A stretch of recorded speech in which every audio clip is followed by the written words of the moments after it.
Selamat datang kembali. Oke, kali ini kita langsung aja ya, kita gali lebih dalam bab 3 dari buku The Laws of Human Nature. Ini bab yang spesifik banget bahas soal hukum permainan peran.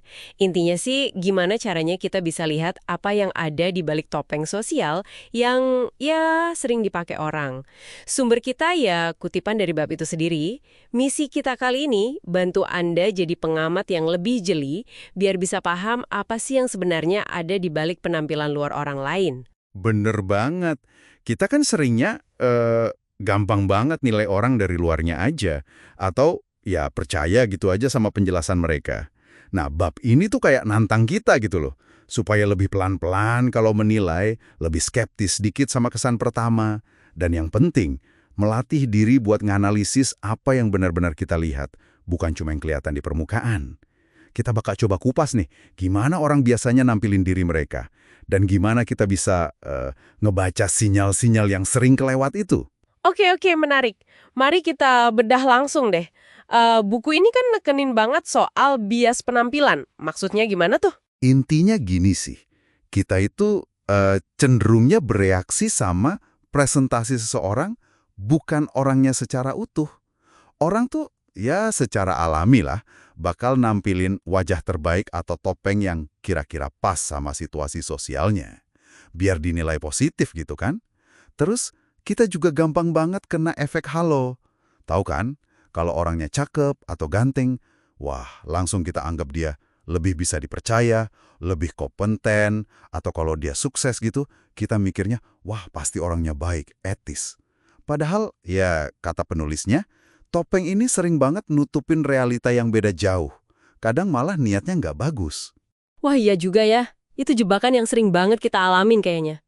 Terus gimana dong caranya kita bisa lihat di balik topeng ini?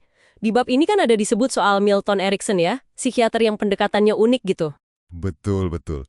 Erikson ini menarik banget. Dia tuh fokusnya justru ke kehadiran fisik pasiennya. Seringnya malah nabaikan kata-kata mereka. Kenapa? Gitu. Ya karena kata-kata, kayak yang ditekankan di buku ini juga, bisa banget jadi alat manipulasi. Atau ya buat nutupin aja. Erikson malah ngamatin hal-hal kayak ketegangan atau muka yang samar banget, atau nada suara yang kok kayaknya nggak nyambung sama omongannya, postur tubuh yang kaku mungkin. Nah ini semua tuh kayak bocoran dari apa yang sebenarnya nggak diucapin. Ini inti dari ngebaca bahasa nonverbal. Oh, jadi kebenaran itu seringnya bocor lewat badan ya, bukan kata-kata. Berarti fokus ke kontradiksi antara yang diomongin sama yang ditunjukin badan itu jadi kuncinya ya? Tepat.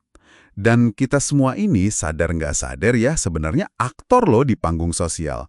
Kita otomatis aja gitu nyesuaiin nada bicara, senyum, bahasa tubuh, tergantung lagi ngomong sama siapa. Sama bos, sama teman, sama pasangan, kan beda tuh. Kemampuan ini alami kok. Nah, ini nih bagian yang menurutku menarik banget. Buku ini bilang kita sebenarnya udah punya loh kemampuan observasi tajam ini dari kecil. Cuma lama-lama kayak terkubur gitu ya. Gara-gara kita terlalu fokus ke diri sendiri. Terus ya nerima aja penampilan luar orang. Jadi ini kayak otot yang perlu dilatih lagi gitu ya. Gimana caranya latihnya menurut buku ini? Iya, bener banget. Latihannya harus disengaja dan konsisten. Mulai dari yang simpel aja dulu deh. Pas lagi ngobrol santai nih, coba deh fokusin perhatian ke satu atau dua aja, isyarat nonverbal lawan bicara. Mungkin perhatiin nada suaranya atau ekspresi matanya. Ada nggak sih yang rasanya kok agak janggal atau malah bertentangan sama kata-katanya? Perhatiin juga yang namanya micro expression itu loh.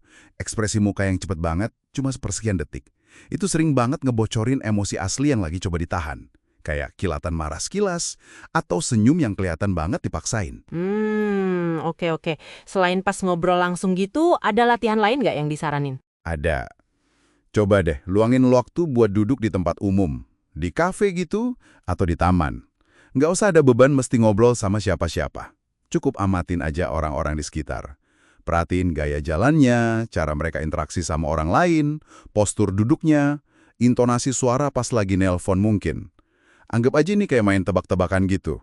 Coba tebak suasana hatinya, atau mungkin profesinya apa. Tujuannya bukan buat ngejudge ya, tapi lebih buat ngebangun kamus bahasa nonverbal kita sendiri. Jadi makin peka sama pola-pola tertentu. Misalnya nih, Mungkin Anda lihat orang ngomongnya semangat banget, tapi kakinya kok gelisah ngetuk-ngetuk lantai. Nah, itu bisa jadi sinyal tuh. Mungkin ada rasa nggak sabar atau cemas di balik semangatnya itu. Oh gitu ya. Jadi ngamatin detail-detail kecil ini bantu kita lihat gambaran besarnya ya, nggak cuma nilai sesaat aja. Bener. Dan ini penting nih. Karena buku ini juga nekenin, kalau penilaian karakter yang bener, itu nggak bisa cuma dari kesan sesaat atau topeng doang. Anda perlu lihat pola perilakunya dari waktu ke waktu. Gimana sih rekam jejak keputusan dia? Gimana cara dia ngadepin tekanan?